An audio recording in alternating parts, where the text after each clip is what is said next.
सुबह के 8 बज चुके हैं और आज की रात हमने विश्राम किया था माँ नर्मदा आश्रय स्थल आश्रम में। अभी हम मंडलेश्वर में हैं और ये है राम घाट। और ये देखिए, ये हमारी नर्मदा मैया धीरे धीरे जो कि रेवा सागर की ओर बढ़ती ही जा रही हैं। नर्मदे हर। कैसे मित्रों, स्वागत है आप सभी का हमारी नर्मदा परिक्रमा की एक नए वीडियो में। आज है हमारा नर्मदा परिक्रमा का 96वां दिन और आज की रात हम रुके थे मंडलेश्वर में। यहाँ पर आश्रम था माँ नर्मदा आश्रय आश्रम, यहीं पे हमने रात में विश्राम किया था।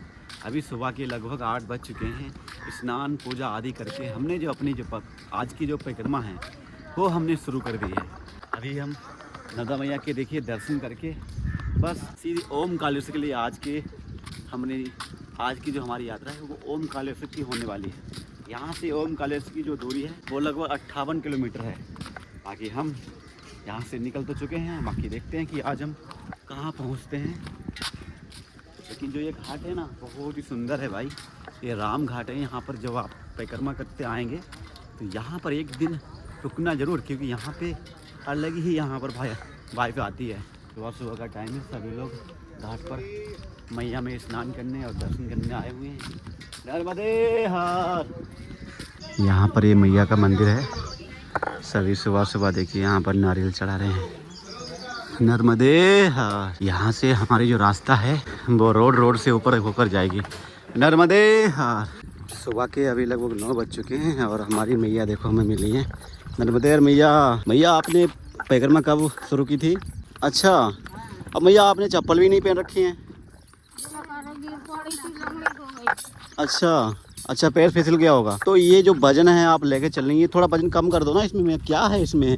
उम्र कितनी होगी मैया आपकी? लगभग 60 तो प्लस ही होगी। 75 साल उम्र है। हमारे इधर मैया पता है 60 साल की उम्र में ना खटिया पे पड़े रहते हैं। 4 परिक्रमा हो चुकी है आपकी। जिसका कोई है ना उसकी हमारी मैया है का ऊपर वाला होता है। मैया सबका ऊपर वाला है।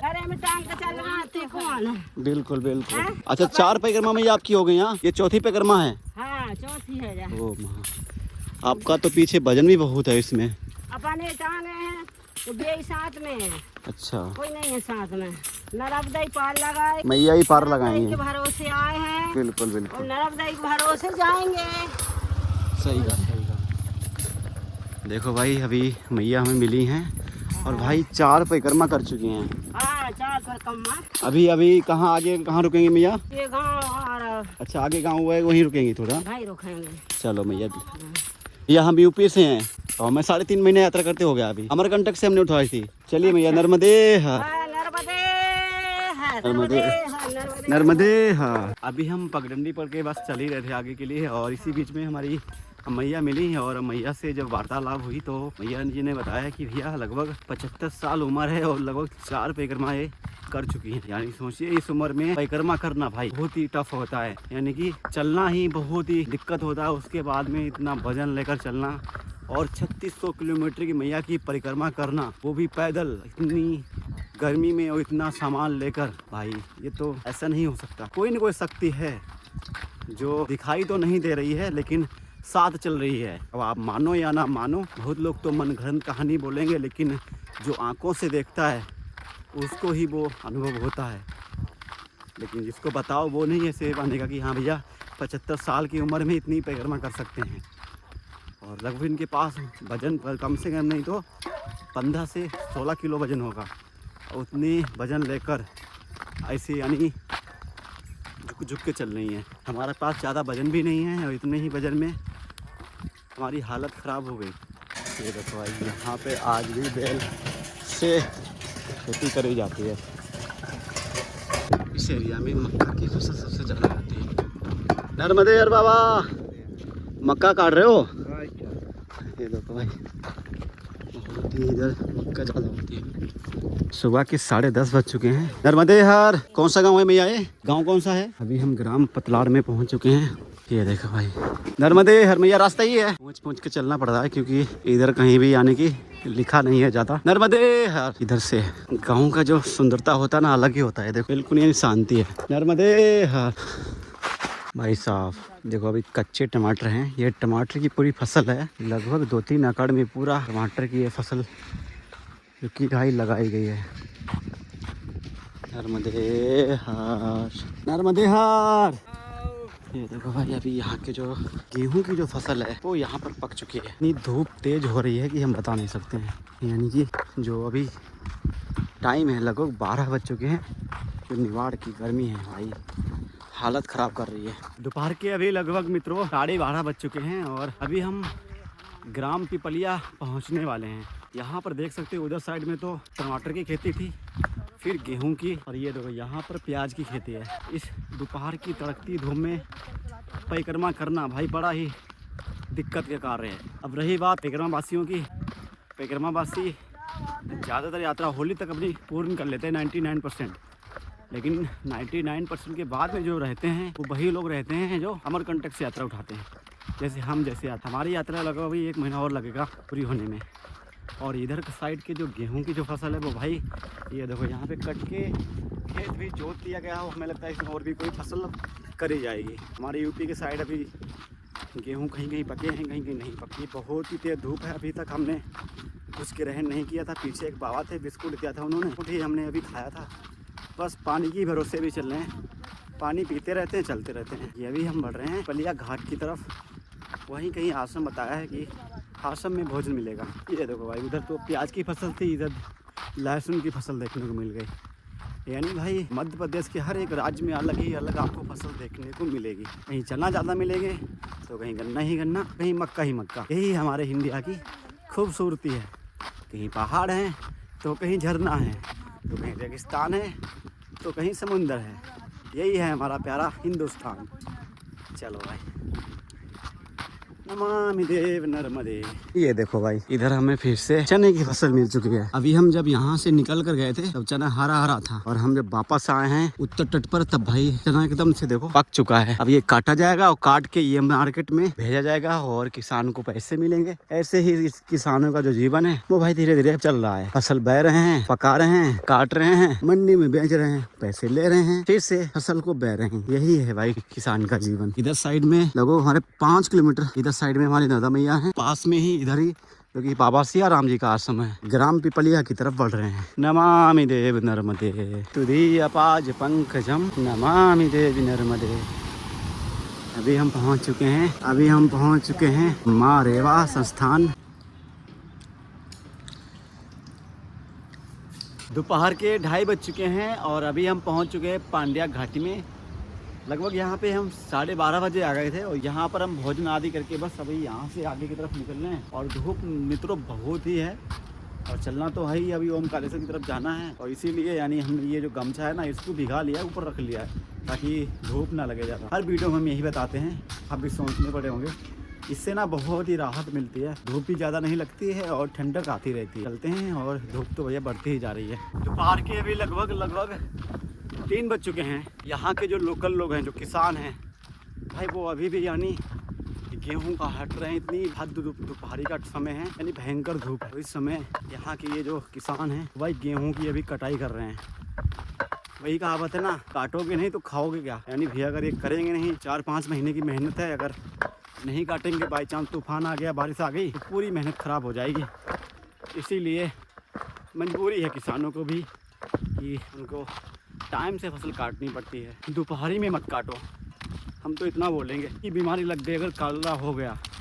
पैदल चल रहे हैं, यानी चलने में तो हवा भी लगती है, और हवा भी लग रही है तो एकदम से गर्म गर्म हवा लग रही है। मैया के किनारे चलते थे, वहाँ पे तो मैया की थोड़ी बहुत पानी की ठंडक आती रहती थी, लेकिन इधर क्या है, चारों तरफ गेहूं है और भयंकर गर्मी है। अभी हम बढ़ रहे हैं ओमकारेश्वर की तरफ। यहाँ से ओमकारेश्वर की दूरी लगभग 25 किलोमीटर बताई जा रही है। इतनी देखते हैं शाम तक कहाँ पहुँचते हैं। परिक्रमा अगर आप करना चाहते हैं तो भैया मेरी बात मानना कि आप परिक्रमा करना तो नवंबर से पहले शुरू कर देना। जैसे ही यात्रा शुरू हो वैसे यात्रा शुरू कर लेना। होली से पहले यात्रा अपनी समाप्त कर लेना, क्योंकि बाद में भैया बहुत ही धूप होती है और हालत खराब हो जाती है। यहाँ पर देख सकते हो कि भाई खीरा की फसल हो रही है और ये जो तार लगे हैं, यानी कि यहाँ के जो शुगर आते हैं रात में, उनके लिए भाई यहाँ पर योगी भाई शॉर्ट का यानी कि तार लगा रखा है। यानी कि इन जो पतले पतले तार है ना, इनमें रात में बिजली छोड़ी जाती है। और कोई शुगर और जानवर आता है और घुसता है अंदर, तो भैया उनमें ऐसा करंट लगता है कि वो बेचारे अधमरा हो जाते हैं। यहाँ पर मक्का और खीरे की यहाँ पर खेती हो रही है। इधर गेहूँ भी है, मक्का भी है और खीरा की भी खेती है। खुदी अपाज पंकजम नमामि देवी नर्मदे। ये देखो भाई, यहाँ पर हमें एक बोर मिला हुआ चलते हुए। चलो भाई, इसमें तुम भीग जाओ थोड़ा, ताकि इसको मैं फिर से खोपड़ी पर डाल सकूं और थोड़ी गर्मी है वो फिर हमें कम लग सके। अभी हमने गमछा फिर से भिगा लिया है, आधे घंटे में ये सूख जाता है, इतनी तेज़ धूप चपड़ रही है आज तो भैया, धूप से हालत ख़राब हो गई है। चलो भाई, अब इसको फिर से खपड़े पर रखते हैं और फिर आराम मिलेगी। दोपहरी में यानी कि भाई सभी लोग यहाँ पर प्याज खोद रहे हैं। नर्मदे हर। अरे भैया, धूप नहीं लग रही क्या? यहाँ तो चलते चलते नहीं बताओ धूप लग रही है और आप तो बैठे हो। ये देखो भाई, यानी कि यहाँ पे ये प्याज खोदा जा रहा है। प्याज की फसल थी और अभी हम बढ़ रहे हैं सीधे ओमकालेश्वर की तरफ। इतनी दोपहरी है, इतना धूप है भयंकर वाला कि भैया बताया नहीं जा रहा है। हालत ख़राब हो रखी है चलते चलते हमारी तो। ये देखो, पेड़ भी मिला है, नीम का पेड़ मिला है, वो भी सूखा मिला है, यानी इसके नीचे बैठ भी नहीं सकते हैं। तो अभी शाम के लगभग 4 बज चुके हैं और अभी हम पहुंच चुके हैं ग्राम धारेश्वर। ये धारेश्वर के नाम से यहाँ पर जाना जाता है। और अभी ये पीछे जो देख रहे हो ना, ये आश्रम दादा गुरु जी का है। ये देखो, बहुत ही बड़े बड़े यहाँ पे बैनर भी लगे हुए हैं। और अभी हम आगे की तरफ बढ़ रहे हैं। यहाँ से विमलेश्वर लगभग बता रहे हैं कि 12 से 13 किलोमीटर है। तो वहाँ पर हमारे जो राघव बाबा जो 7 परिक्रमा हमारे कर रहे थे शुरू में, उनका आश्रम है, तो हम वहाँ जा रहे हैं। वो आश्रम लगभग यहाँ से 12 से 13 किलोमीटर है। नर्मदे। और ओमकालेश्वर से मात्र 4 से 5 किलोमीटर पहले आश्रम है वो। तो चलिए आज हम वहीं पे चलते हैं, बाबा जी से मुलाकात होगी और उनसे 2-4 पंक्तियाँ भी सुनेंगे नर्मदा मैया की महिमा के बारे में। नमामि देवी नर्मदे। ये देखो, 2 बोर्ड लगे हुए मिले हैं। एक तो रामेश्वर धाम आश्रम है जो कि मैया के किनारे गया है, यहाँ पर मैया है, और यहाँ पर परिक्रमा मार्ग इधर के लिए गया है। चलो भाई, इधर से चलते हैं। खंबा में भी लगा रखा है बोर्ड। अभी यहाँ से बोर्ड दिखना शुरू हो चुके हैं। नर्मदे हर, नर्मदे हर, नर्मदे हर, नर्मदे हर, नर्मदे हर, नर्मदे हर, नर्मदे हर, नर्मदे हर। मित्रों, शाम के अभी लगभग 6 बज चुके हैं और अभी हम विमलेश्वर से लगभग 4 किलोमीटर अभी पीछे हैं। अभी हम यहाँ से निकल ही गए थे, जब तक पीछे एक बाबा जी थे, उनकी यहाँ पे छोटी सी एक सेवा है, चाय सेवा, और छाछ भी रखते हैं। हम चाय तो पीते हैं नहीं। उन्होंने पूछा चाय पी लो, उन्होंने बाबा चाय तो पीते नहीं, लेकिन आप छाछ पिला दो मैं। तो भैया उन्होंने छाछ पिलाई, 2-3 गिलास पी। यानी इतनी गर्मी थी, एकदम से दिमाग ठंडा हो चुका है। अभी यहाँ से हम जा रहे हैं विमलेश्वर के लिए। मित्रों, अभी आपने शुरू में हमारे साथ राघव बाबा चल रहे थे, उनका आश्रम है यहाँ पर। यानी रहते तो वो स्पेशली इंदौर में है, पूरी फैमिली वहाँ रहती है, लेकिन उन्होंने यहाँ पे मैया के किनारे आश्रम बनवाया है। नर्मदे हर। तो राघव बाबा का फोन आया था, बोला आप आए हैं तो हमारे आश्रम में आइए। वो यहीं पे हैं। पिछले 10 दिनों से वो हमारे पास लगातार कॉल कर रहे हैं, आपको आना पड़ेगा।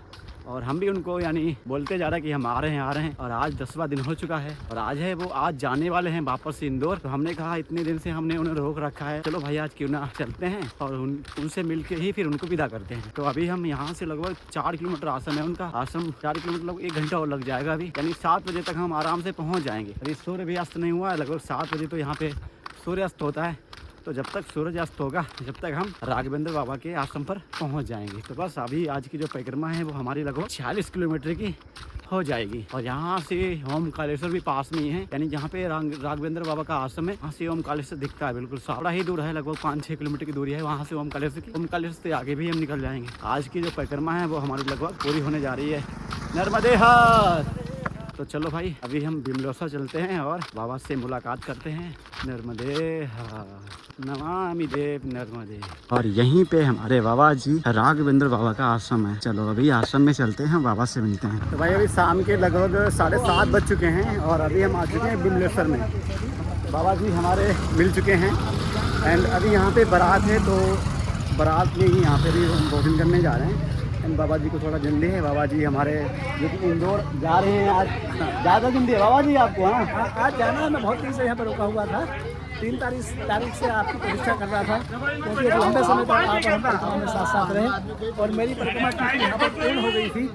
26 तारीख में यहाँ था और आज मुझे इंदौर जाना बहुत आवश्यक है, इसलिए अन्यथा मैं 2-4 दिन और आप यहाँ पर रुकता कोई नहीं बाबा जी, आप आराम से जाइए। हम भाई जब हमारी यात्रा पूरी होगी ना, तो हम वापस आएंगे, फिर आपके पास रुकेंगे आके। हमारी प्रसन्नता होगी। लेकिन आपसे मिल के हमें बहुत अच्छा लगा।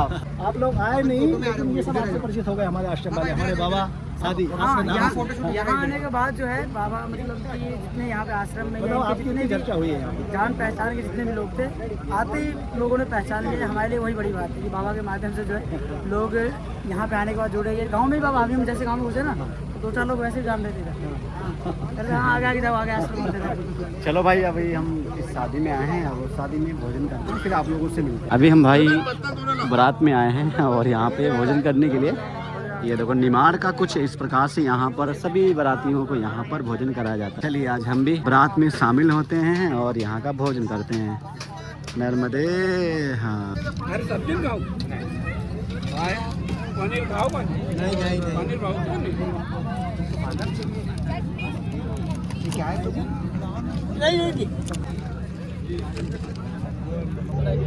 नर्मदे हर, नर्मदे हर, नर्मदे हर बाबा जी, नर्मदे हर। जा रहे हो आराम से आप? तिवारी बाबा हैं जिनके बारे में इन्होंने पहले भी जिक्र कर रखा था। तो बाबा अभी तो जा रहे हैं, आप कुछ बोलते हुए जाइए, ऐसे तो जाने नहीं देंगे। हाँ, एक पंक्ति सुना दीजिए जाते जाते। सुहावन कल कल करती धारा, पावनी मारे वाको शत शत नमन हमारा। ये पंक्तियाँ, ये कविता मैंने रास्ते में मार्ग में लिखी थी। कभी अवसर आएगा तो इसकी पूरी सुनाएंगे। आपने तो हमारी बहुत सारी कविताओं को प्रकाशित कर दिया है और पहुंची है वहाँ तक। कोई नहीं, अभी वापस आएंगे फिर वापस। थोड़ा सा जो है उनका संकलन मेरे पास है ना, और उसको मैं हमेशा रखना चाहता हूँ। आपने वीडियो में तो बाबा जी के बारे में बताया था, आप लाइव बता दीजिए। हाँ, ये शर्मा जी से तो मुलाकात हो गई, अभी तिवारी जी हैं। आपका नाम है संजीव तिवारी जी, आप कैट में सीनियर साइंटिस्ट हैं। अच्छा। और ये तो ठीक छोटा सा परिचय है, लेकिन सबसे बड़ी बात ये परमात्मा के बड़े भक्त हैं, भगवत गीता आदि के बड़े अच्छे श्रेष्ठ विद्वान हैं, है ना। और जीवन इनका बहुत साधारण है, जैसे आपको दिख रहा है ना, हमेशा ऐसे ही। और इन्होंने मेरे साथ इस आश्रम से लेकर नेमावर तक लगभग 150 किलोमीटर की यात्रा पैदल की थी जब मैंने मेरी परिक्रमा प्रारंभ की शुरू की थी। और जब मेरी परिक्रमा समाप्त होने वाली थी तो पीछे 160 किलोमीटर पर निसरपुर है, वहाँ भी आ गए थे और वहाँ से भी पैदल चलते हुए 8 दिन में मेरे उनके पैरों में छाले पड़ गए थे। इसके बाद भी सर ने परिक्रमा पूरी की। और इनका मेरा ऐसा साथ है कि शनिवार रविवार सर की छुट्टी होती है प्रायः, तो हम नर्मदा जी के किनारे ही होते हैं, कहीं ना कहीं किसी नई जगह पर या कहीं भी, और भ्रमण करते रहते हैं। तो बस हमको मैया के किनारे अच्छा लगता है, सर को भी शहर में अच्छा नहीं लगता है। जरा भी छुट्टी आई कोई सी भी, आज कहाँ चले, तो प्रयास होता है कि के किनारे कहीं भी अच्छी जगह पर हम पहुंच जाएं। तो रविवार शनिवार प्रायः हमारा निकलता है मैया के आपकी गोद में। अब आप कुछ बोलिए। नर्मदा मैया आपकी परिक्रमा को बहुत शुभता से पूर्ण करें और यथाशीघ्र आप इंदौर पधारें। जय हो, जय हो, जय हो, जय हो। मित्रता हो तो ऐसे। नर्मदे हर। नर्मदे हर। हाँ, बस एक प्रजापति जी रह गए, कोई नहीं, उनसे मुलाकात हो जाएगी, नेक्स्ट मंथ तक हो जाएगी। अच्छा, वो चलिए। वो भगवत गीता में PhD है। हाँ, अच्छा, हाँ, वो 2 शब्द बोल सकते थे, आप बोलिए। हम आएंगे, इंदौर आएंगे तो फिर मुलाकात होगी उनसे भी। हाँ, ठीक चलिए है। बाबू जी, नर्मदे हर।